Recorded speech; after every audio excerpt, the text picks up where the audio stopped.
Oi, gente. Bom dia, boa tarde, boa noite, né? Estamos chegando à nossa última aula sobre empreendedorismo, né? E falamos um pouquinho de cada coisa que está dentro, de um modo mais eh, individual, mas no geral falamos sobre empreendedorismo, né? E hoje a gente vai fazer um apanhado de tudo que a gente viu, certo? Então a gente sabe que empreendedorismo é uma opção de fazer a diferença, né? É isso que a gente vem estudando e mostrando para a gente ao longo dessas aulas. Então vamos lá, né, para a nossa última aula de empreendedorismo com a professora, né, Sheila Marx.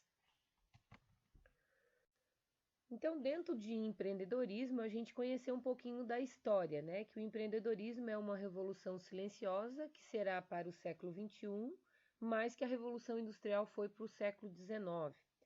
Historicamente, o empreendedorismo tem sido identificado como uma maneira diferenciada de alocação de recursos e otimização de processos organizacionais, sempre de forma criativa, visando a diminuição de custos e a melhoria de resultados. Percebemos também que esse termo é constantemente relacionado com a criação de novos negócios. E afinal, o que é empreendedor? A gente vai falar ao longo do tempo, né, as características, o papel do empreendedor, mas aqui tem alguns fatores que se destacam. É alguém, né, uma pessoa que empreende, que constrói ou realiza algo novo, alguém que possui uma visão à frente, que enxerga o futuro e se propõe a construí-lo, alguém que tem motivação e energia para promover mudanças, é um agente de transformação. Ele é alguém que não está satisfeito com o estado das coisas e deseja transformar para uma melhoria coletiva ou pessoal mesmo. Isso são fatores que determinam, né, um empreendedor. E nas nossas aulas a gente falou sobre mercado de trabalho. Então a gente falou sobre o que era um mercado de trabalho, né? Falamos sobre a palavra mercado de trabalho. É muito utilizada nos ramos de negócios, mas ao final o que ela significa, né? O mercado de trabalho tende a equilibrar-se pela lei da oferta e da procura. Funciona ao agrupar muitos vendedores interessados e ao facilitar que os potenciais compradores os encontrem. A estrutura de mercado de trabalho ela está selecionada ou está separada em consumidor, fornecedor e concorrente, o que nos é muito importante reconhecê-lo cada um deles, tá? Saber como funciona cada um desses setores para nós é de extrema importância. Os fatores que influenciam as decisões de compra de pessoas físicas e jurídicas, a gente também falou, o que influencia, né? O que vai fazer com que uma pessoa vá comprar ou deixar de comprar? Qual é a maior oferta, qual é a maior procura da pessoa física? Qual é a maior procura da pessoa jurídica, né? Quando falamos em jurídica, falamos em empresa. Quando falamos em pessoa física, falamos nós, clientes, pessoa física, né? O comportamento do mercado e as funções dos setores, ali a gente passou para vocês todas as funções, né? Desde o setor administrativo, o setor financeiro, o setor de marketing, o setor de comercial. Então a gente falou um pouquinho sobre cada um dele e por que e como realizar uma pesquisa de mercado. Porque nisso a gente falou que a pesquisa de mercado é essencial. Só podemos realmente abrir um negócio a partir do momento que a gente saber e conhecer bem o mercado que a gente está pretendendo abrir. Devemos gostar do que pretendemos fazer e estar bem ligado em tudo que a gente vai fazer. Falamos sobre marketing e projeção de venda, né? Marketing é um mercado em movimento, né? É um mercado que se movimenta. Ao realizar a pesquisa de mercado, você terá uma maior informação valiosa sobre os concorrentes, os fornecedores e seus potenciais clientes ou potenciais compradores, né? Que seja, né? A pesquisa de mercado ela é essencial, né? Na pesquisa de mercado você terá posicionamento, identificação e vantagem. Por quê? Porque você vai saber passo a passo qual é o ato que você vai fazer a seguir, tendo a pesquisa de mercado. Para obter as informações que precisa, é importante ter e manter uma rede de contato ativa. A rede de contato, ela nos ajuda a verificar se nós estamos realmente seguindo aquilo que a gente precisa. Se a nossa rede de contato está ok, a gente consegue passar nossas informações com mais tranquilidade, beleza, senão a gente precisa expandi-la. A projeção de venda está relacionada aos objetivos e às metas definidas para o seu próprio negócio. Então, a projeção de venda ela é uma forma muito importante, né? Ela é importantíssima, porque através dela a gente vai conseguir, né? Através dela a gente vai conseguir manter metas ou, né? Se vamos saber se vamos ou não atingi-las, né? É uma forma que a gente tem, né? A projeção de venda é determinar a quantidade de produto ou serviço a serem vendido em um espaço de tempo. Então, é o nosso objetivo, é a nossa meta, né? Eu tenho uma projeção de vender tantos pastéis dentro de um mês.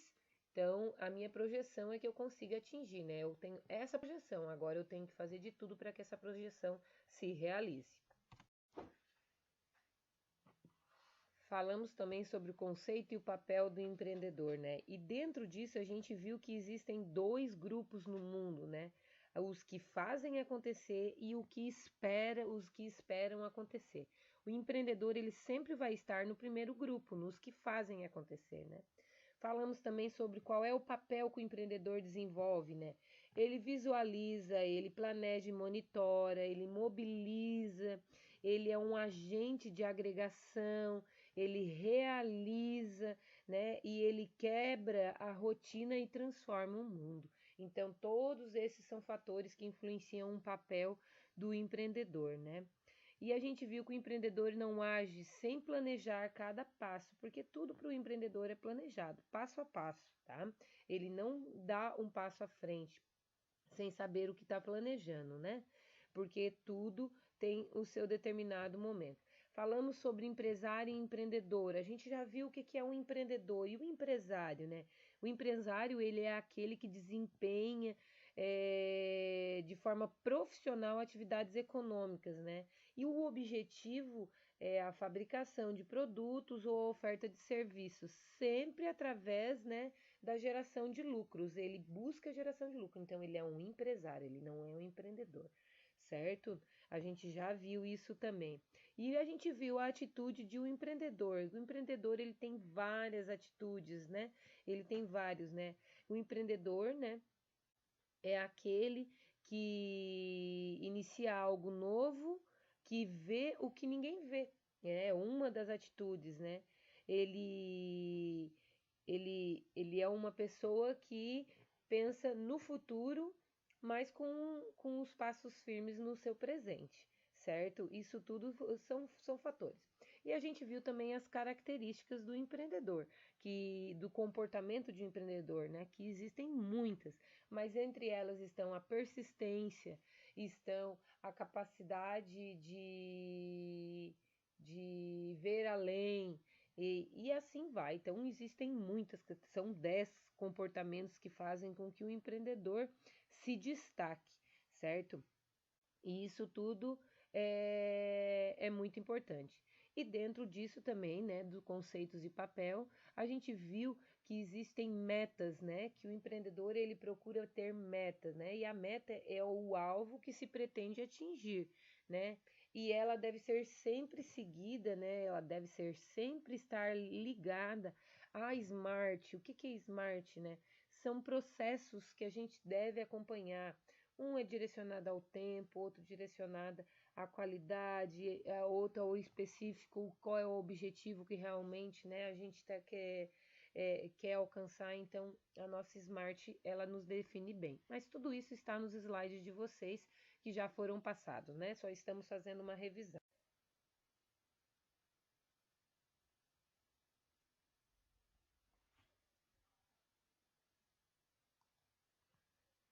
nas nossas aulas também falamos sobre finanças, né? Conceitos e elementos básicos das finanças. Viemos falando sobre a parte financeira. Falamos sobre planejamento financeiro, né? Que ele requer apenas um pouco de dedicação e que a gente possa se aprofundar um pouco mais nos conhecimentos que precisam, né? Para que é a base do sistema financeiro. Então, a gente tendo esse conhecimento, a gente vai conseguir compreender. Falamos sobre receitas e despesas e lucros. O que é receita, né? É tudo que entra, é tudo que de dinheiro que entra para nós, né? Provindo de vendas ou de serviços que a gente realiza. Falamos sobre despesas. As despesas elas estão separadas em duas categorias, em custos fixos e custos variáveis. O que quer dizer cada um? Custos fixos são aqueles custos que a gente vai manter, que teremos todos os meses, independente da nossa produção, que é o aluguel, ou que a gente vai gastar de limpezas, os salários administrativos, né? Os pagamentos administrativos, seguranças ou vigilância, coisas assim, certo? Já os custos variáveis, ele vai depender conforme a produção. Energia elétrica, porque um mês pode vir mais alto ou ou vir mais baixo, né? Comissão de venda, quanto mais eu vendo, mais comissão eu vou pagar. Ou matéria-prima, eu preciso mais matéria-prima para produção. Isso tudo está dentro das nossos custos variáveis, né? Falamos também sobre lucros, né? No geral, o lucro é o que se ganha. Então, é tudo que se entra, né? Mas a gente tem dois tipos de lucros: os lucros líquidos e os lucros brutos. Os lucros líquidos é o dinheiro, é a rentabilidade, vamos dizer assim, né? Deduzida todas as nossas despesas, os custos fixos ou os custos variáveis. Já o bruto, não. O bruto é o nosso lucro total que entrou, mas a gente não deduziu ainda as nossas despesas fixas, somente as variáveis, né? Por quê? Porque as variáveis vai depender da quantidade de produto que eu preciso para produzir. E as fixas, eu preciso eliminar tudo. A partir do momento que eu tenho feito todas as despesas, não é mais meu lucro bruto. Torna-se o meu lucro líquido daí, tá? Dentro disso daí também, dentro das finanças, a gente falou sobre a apuração dos resultados. E o que seria a apuração dos resultados, né? A apuração do resultado representa, né, a diferença entre as vendas totais e o custo de todas as despesas. Então, a apuração do meu resultado é quando eu cheguei no meu lucro líquido, é quando eu terminei. Quando eu tirei todas as minhas, eu somei todas as minhas vendas ou os meus serviços que eu prestei e deduzi as minhas despesas, né? Independente do tipo de despesa. É quando eu vou ter o meu resultado. E o meu resultado, ele pode ser feito mensalmente, ele pode ser feito semanalmente, né? Ou até diariamente, quando necessário for. Mas sempre com um determinado período para mim ter como base. Né? Na aula, falamos sobre indicadores financeiros básicos de uma empresa. O que seriam indicadores financeiros, né? Para a gente poder saber quais os tipos de processo, né? E para compreender melhor os resultados de um negócio, é importante que a gente conheça e calcule alguns indicadores básicos, que são eles, né? A margem de contribuição, que para encontrar a margem de contribuição é preciso o seguinte raciocínio: margem de contribuição é igual ao valor de vendas totais e o valor de custos, né, menos o valor do custo das despesas e despesas variáveis, né? Falamos também sobre ponto de equilíbrio, que é o volume mínimo necessário de venda para pagar as despesas fixas. Então, é o que eu preciso, pelo menos, para pagar as fixas, não as variáveis, né? As nossas despesas fixas é aquelas que eu tenho que pagar todo mês. Salário de funcionário, um aluguel. Então, essa é a despesa fixas. Falamos sobre demonstrativos de resultado, né? É o processo de apuração dos nossos resultados. Então, quando eu chego no processo de apuração, eu vou ter o meu demonstrativo de resultado.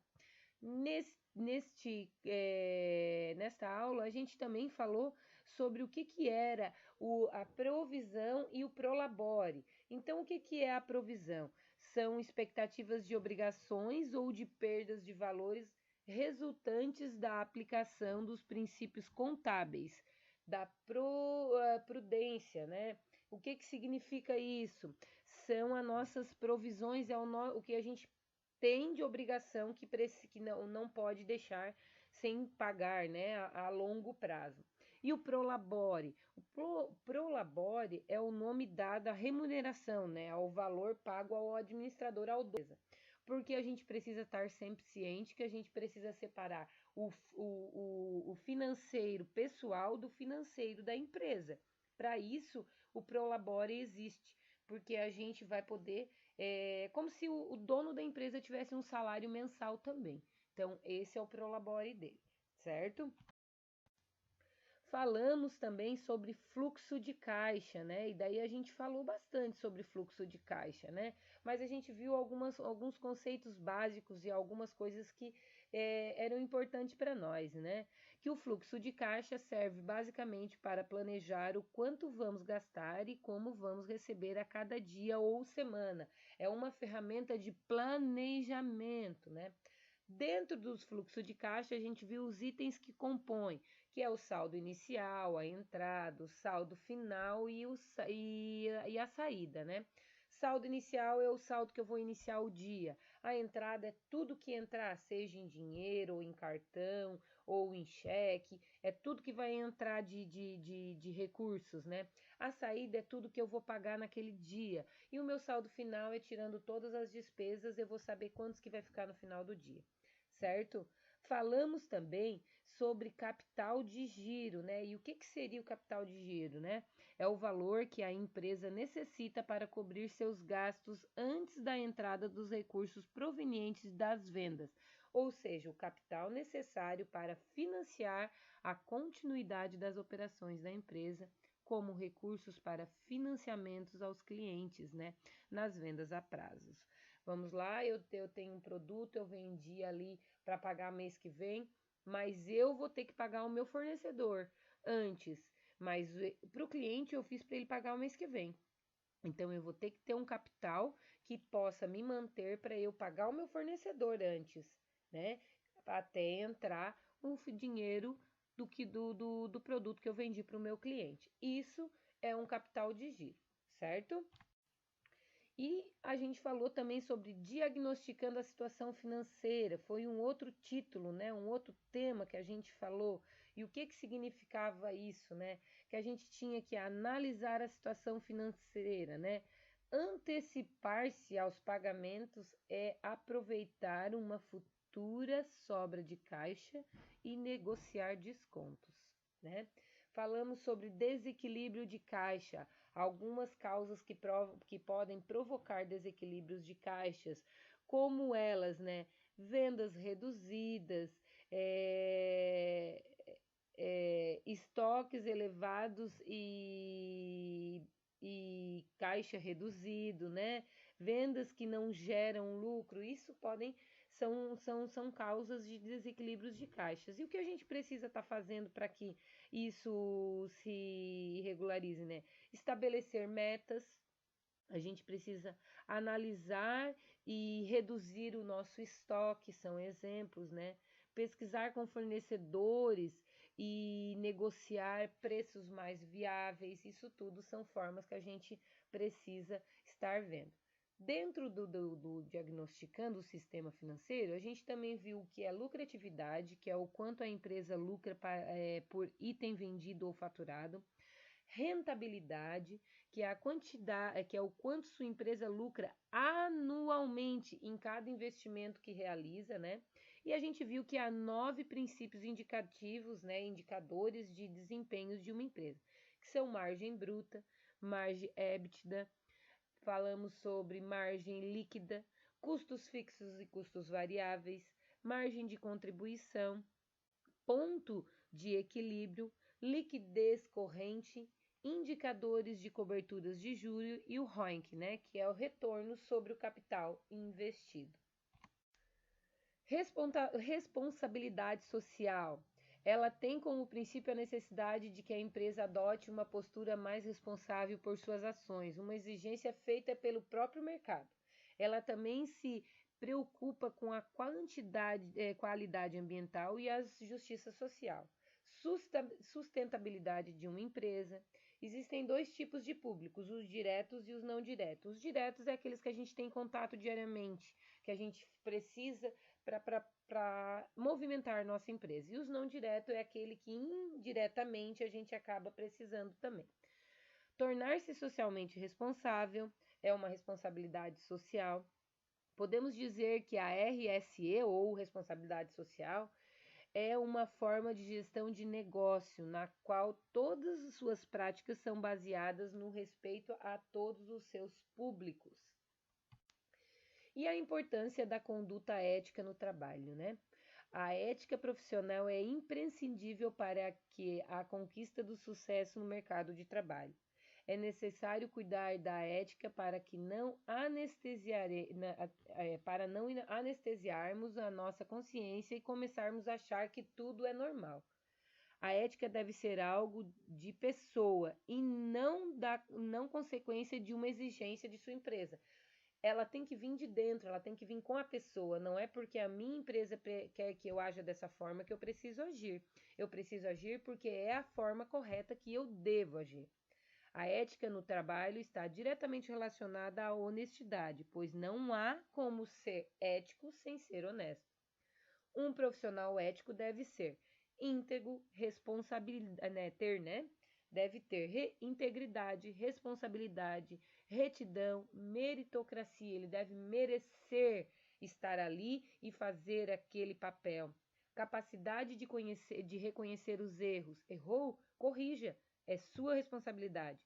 Congruência, respeito ao trabalho do outro. Não é porque eu tenho um cargo melhor que o meu serviço é melhor que os outros. Às vezes eu preciso estar interligado a eles. Às vezes não, na maioria das vezes, né? Um serviço está interligado a outro.